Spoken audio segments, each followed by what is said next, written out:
Social media সবাই বলছে যে 3 মার্চ নাকি দোল পূর্ণিমার দিন রং খেললে নাকি তোমার জীবনে এসে যাবে অনেক বড় বিপদ, কারণ সেদিন আছে পূর্ণগাস চন্দ্রগ্রহণ। কিন্তু তোমরা কি জানো 540 বছর আগে ভগবান শ্রী চৈতন্য মহাপ্রভু এই চন্দ্রগ্রহণের দিনে কিন্তু জন্মগ্রহণ করেছিলেন। তবে ভগবান যে তিথিতে জন্মগ্রহণ করেছে সেই তিথিটা কি কোনোদিনও অশুভ হতে পারে?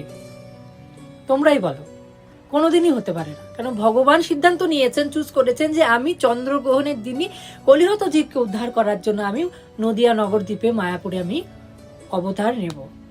তাই যে সোশ্যাল মিডিয়া সবাই গুজব ছড়াচ্ছে তোমার জীবনে রং খেললে বড় সড়ো বিপদ চলে আসবে, এগুলা কিচ্ছু না। তোমরা মন খুলে রং খেলো, দোল খেলো, হোলি খেলো। হ্যাঁ, যেহেতু গ্রহণ লাগছে সেটা কিছু কিছু জিনিস বারণ আছে, যেরকম গর্ভবতী মহিলারা তারা বাইরে যাবে না, আমরা চাঁদের দিকে তাকাবো না, গ্রহণ চলাকালীন আমরা কিছু খাবো না, সেসব। কিন্তু হোলি খেলার কোনো বারণ নেই।